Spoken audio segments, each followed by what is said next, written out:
Bismillahirrahmanirrahim. Assalamualaikum warahmatullahi wabarakatuh. Alhamdulillahirabbil alamin wa kafa wassalatu wassalamu alal mustafa wa ala alihi wa man wafa. Asyhadu an la ilaha illallah wa asyhadu anna Muhammadan abduhu wa rasuluhu la nabiyya ba'd. Rabbana shrah lana sudurana wa yassir lana umurana wahlul 'uqdatam min alsinatina yafqahu aqwalana. Allahumma a'inna ala dzikrika wa syukrika wa husni ibadatika. Baik anak-anak Ustadz, kita belajar hadis Rasulullah Sallallahu Alaihi Wasallam yang mana kita ambil hadis dari kitab Hadis Arba'in An-Nawawi karangan Imam Nawawi. Kita akan membahas hadis yang pertama dari kitab Hadis Arba'in An-Nawawi, yaitu temanya tentang niat, ya, pentingnya niat. Ustadz akan bacakan hadisnya, perhatikan dengan baik. An Amirul Mu'minin Abi Hafsin Umar bin Al-Khattab radhiyallahu anhu qala sami'tu Rasulullah sallallahu alaihi wasallam yaqul innamal a'malu binniyat wa innama likulli imri'in ma nawa faman kanat hijratuhu ilallahi wa rasulihi fahijratuhu ilallahi wa rasulihi wa man kanat hijratuhu lid-dunya yusibuha aw imra'atin yanqihuha fahijratuhu ila ma hajara ilaihi. Sekali lagi mohon diperhatikan dengan baik. Ustaz akan bacakan hadisnya.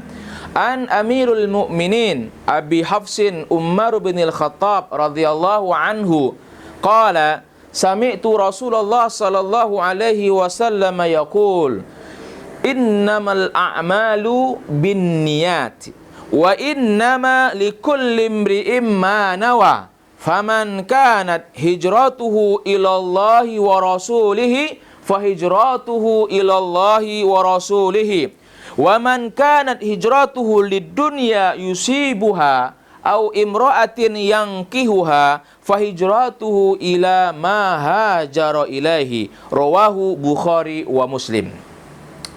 Anak-anak Ustadz yang Ustadz banggakan, ini merupakan hadis yang sangat penting dan urgen sekali dalam kehidupan kita. Karena apa? Karena hadis ini sangat penting dan menentukan segala amal perbuatan seorang hamba. Maka kita harus bersungguh-sungguh di dalam mempelajari hadis ini, karena ini sangat penting dalam setiap amal perbuatan yang kita lakukan. Perhatikan hadis ini, Ustadz akan terjemahkan. Dari Amirul Mu'minin Abi Hafsin Umar bin Khattab, semoga Allah meridhoinya, berkata, saya mendengar Rasulullah Sallallahu Alaihi Wasallam bersabda. Apa kata Rasulullah? Sesungguhnya amal perbuatan itu tergantung dengan niat, dan seseorang akan diberikan pahala atau ganjaran sesuai dengan apa yang dia niatkan. Maka siapa yang hijrahnya karena Allah dan Rasulnya, maka hijrahnya karena Allah dan Rasulnya. Tetapi siapa yang hijrahnya dikarenakan dunia untuk dia tinggali atau tempati, atau karena dia hijrahnya untuk menikahi seorang wanita, maka hijrahnya apa-apa yang dia niatkan. Hadis riwayat Bukhari dan Imam Muslim. Sekali lagi, perhatikan, Ustaz akan terjemahkan hadis ini dari Amirul Mu'minin Abi Hafsin Umar bin Khattab radhiyallahu anhu, semoga Allah meridhoinya, berkata, saya mendengar Rasulullah sallallahu alaihi wasallam bersabda, sesungguhnya amal itu tergantung dengan niat, dan Allah Subhanahu wa taala akan memberikan ganjaran sesuai dengan apa yang diniatkan. Barang siapa yang hijrahnya karena Allah dan Rasulnya, maka hijrahnya karena Allah dan Rasulnya. Dan siapa yang hijrahnya karena dunia sebagai dia tempati, atau karena wanita yang dia ingin dinikahi, maka hijrahnya sesuai dengan apa yang dia niatkan. Hadis ini diriwayatkan oleh Imam Bukhari dan Imam Muslim. Perhatikan, ya, kita akan jelaskan tentang hadis ahammiyah an-niyah, pentingnya niat di dalam setiap perbuatan yang akan kita lakukan. Hadis ini sangat penting sekali. Kenapa penting? Karena hampir seluruh orientasi, ya, hukum Islam itu ada di niat ini. Makanya para ulama kita mengatakan, seperti Abu Daud mengatakan bahwasanya, ya, niat ini merupakan sesuatu yang sangat penting dan urgen. Karena apa? Karena separuh dari ajaran Islam itu tertumpu dalam dua hal. Yang pertama yaitu sisi lahiriah, yaitu jasmani yang tampak perbuatan. Dan yang kedua adalah sisi batiniah, yaitu bersifat niat yang tidak tampak. Maka saking pentingnya ya, separuh daripada ajaran agama kita tertumpu dalam dua hal ini. Yang pertama yaitu sifat lahiriah, yaitu perbuatan yang tampak. Yang kedua adalah sifat batiniah yang tidak tampak, yaitu niat. Bahkan Imam Ahmad dan Imam Syafi'i juga mengatakan bahwasanya ya, hadis ini ya mencakup kepada sepertiga ilmu. Kenapa? Karena perbuatan manusia tidak akan lepas dari tiga hal, yaitu pertama adalah hati, yang kedua adalah lisan, dan yang ketiga adalah anggota badan. Sedangkan niat ada di dalam hati seorang hamba, maka dia bagian daripada ya, ilmu atau sesuatu yang sangat penting dalam kehidupan kita.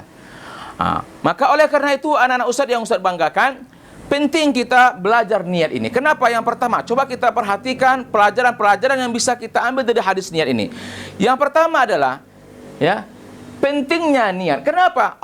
Rasulullah Shallallahu Alaihi Wasallam menegaskan, sesungguhnya Allah Subhanahu wa Ta'ala akan memberikan amal atau memberikan ganjaran atau memberikan pahala kepada seorang hamba ketika dia melakukan suatu perbuatan itu sesuai dengan niatnya. Kalau kita melakukan sesuatu tanpa niat, berarti perbuatan kita akan sia-sia. Ya, karena niat itulah ya Allah Subhanahu wa Ta'ala akan memberikan ganjaran.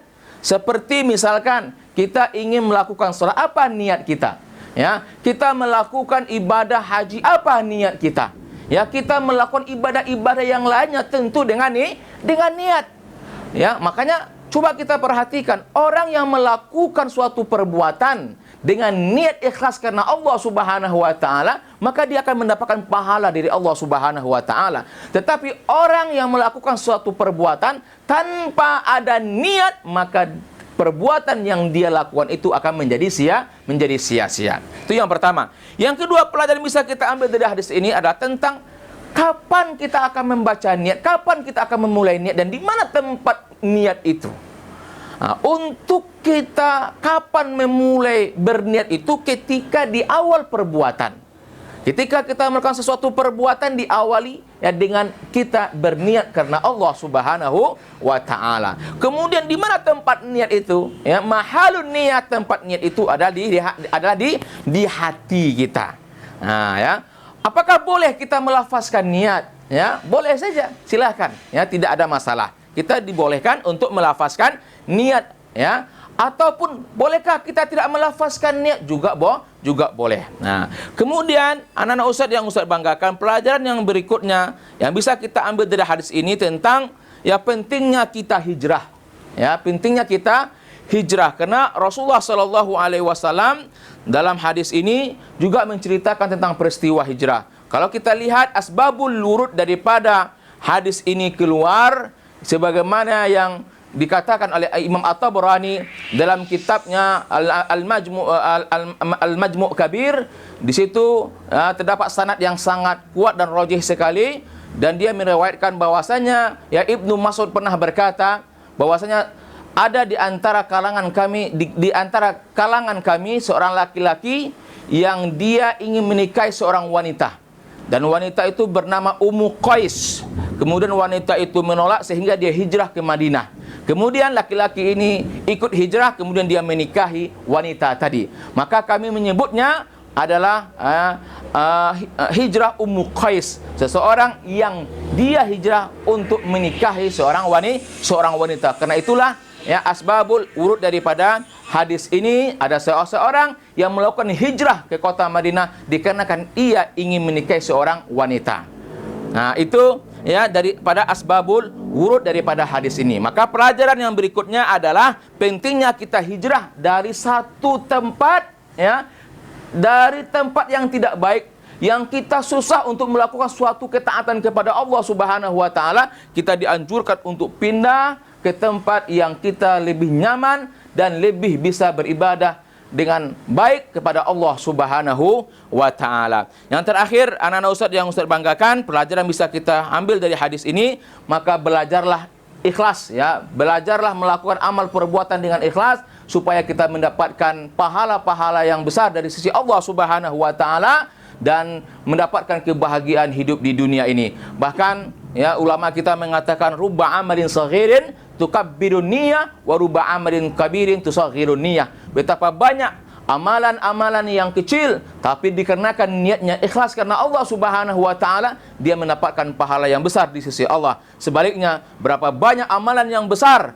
tapi dikarenakan niatnya kecil kepada Allah Subhanahu wa taala, karena niatnya tidak ikhlas kepada Allah Subhanahu wa taala, maka amalan yang besar itu menjadi sia-sia di sisi Allah Subhanahu wa taala, sehingga kita menjadi orang-orang yang merugi. Dan sangat dahsyatnya niat ini ya, anak-anak Ustaz yang Ustaz banggakan, kalau kita berniat ya, untuk melakukan sebuah kebaikan, tetapi dikarenakan ada kondisi atau sesuatu yang menghalangi kita untuk melakukan perbuatan niat yang baik tadi, maka kita tetap mendapatkan pahala. Sedangkan sebaliknya, ketika kita melakukan suatu perbuatan tetapi tanpa didasari oleh niat yang ikhlas, maka perbuatan kita akan menjadi sia-sia. Oleh karena itu pentingnya niat ini, mari kita hadirkan niat keikhlasan dalam kehidupan kita, di dalam setiap amal perbuatan, sehingga kita mendapatkan ridha Allah, mendapatkan rahmat Allah dalam kehidupan kita. Amin, amin ya rabbal alamin. Terima kasih. Mungkin itu yang bisa Ustaz sampaikan ya, pelajaran hadis yang pertama dalam kitab hadis Arba'in An-Nawawi ini. Dan juga sangat pentingnya hadis ini, banyak di kalangan para ulama-ulama besar kita, mereka menulis hadis ini di halaman pertama kitab-kitab mereka. Seperti ya, Imam An-Nawawi dalam 3 kitabnya yang sangat besar dan sangat luar biasa sekali, itu dia menuliskan hadis ini di awal setiap kitabnya. Di antara kitabnya adalah kitab hadis Arba'in An-Nawawi, dia tulis ya, hadis ini di halaman pertama. Begitu juga dalam kitab hadis Riyadhus Shalihin karang Imam An-Nawawi juga hadis yang pertama tentang niat. Begitu juga dalam kitab Al-Azkar karang Imam An-Nawawi, kita lihat hadis yang pertama juga disebut tentang hadis tentang niat. Ini sangat penting sekali, sehingga apapun yang kita lakukan, kita ikhlaskan karena Allah, sehingga kita mendapatkan pahala di sisi Allah Subhanahu wa taala. Demikian, terima kasih. Kita tutup dengan hamdalah. Alhamdulillahirabbil alamin, dan doa kafaratul majlis. Subhanakallahumma wa bihamdika nasyhadu an la ilaha illa anta nastaghfiruka wa natubu ilaik. Assalamualaikum warahmatullahi wabarakatuh.